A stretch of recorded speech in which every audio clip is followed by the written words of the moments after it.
Hi friends எல்லாம் எப்படி இருக்கீங்க? நல்லா இருக்கீங்களா? ஓகே. இன்னைக்கு சண்டே ஈவினிங் ஸ்நாக்ஸ் ஏதாவது செய்யலான்னு சொல்லிட்டு பார்த்தா, 2 உருளைக்கிழங்கு தான் இருந்துச்சு. இத வச்சு என்னடா பண்ணலான்னு பார்த்தா, ஓகே கட்லெட் செய்வோம் அப்படின்னு சொல்லிட்டு எல்லாத்தையும் ரெடி பண்ணோம்.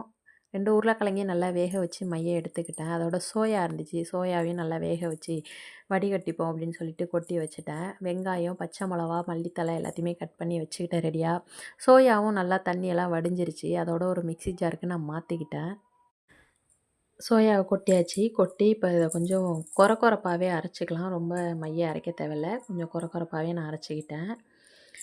இப்ப வந்து பார்த்தீங்கன்னா, அந்த உருளைக்கிழங்குலயும், சோயாவிலயுமே நான் கொஞ்சம் சால்ட்டு சேர்த்துக்கிட்டேன். சேர்த்து தான் வேக வச்சேன். அதனால நம்ம தேவையான அளவு உப்பு போட்டா போதுமானது. அதோட கொஞ்சம் கரம் மசாலா போட்டுக்கிட்டேன். தேவையான அளவு நான் இன்னும் கொஞ்சம் உப்பு சேர்த்துக்கிட்டேன்.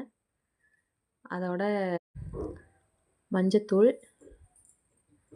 மிளகாய்த்தூள்,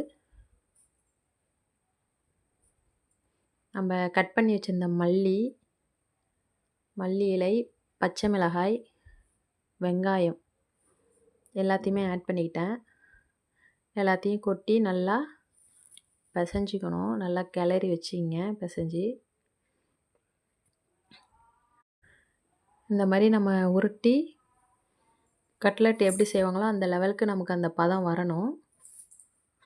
பார்த்தீங்கன்னா நல்லாவே வந்துச்சு. எல்லாத்தையும் செஞ்சு நான் ரெடி பண்ணி வச்சுக்கிட்டேன். அதோட பிரெட் கிரேம்ஸும் இருந்துச்சு. அதையும் நான் ஆட் பண்ணி வச்சுட்டேன். ஃபஸ்ட்டு ஒண்ணே ஒண்ணு செய்யலான்னு சொல்லிட்டு நான் கொஞ்சமா எண்ணெய் விட்டு ஒண்ணு செஞ்சு பார்த்தேன். நல்லா தான் வந்துச்சு. டேஸ்ட்டியும் சூப்பரா இருந்துச்சு. இத நீங்க ட்ரை பண்ணி பாருங்க வீட்ல. ஓகே. இதோட டீயும் குடிச்சா நல்லாருக்குமேன்னு சொல்லிட்டு டீயும் போட்டு உட்காந்தாச்சு.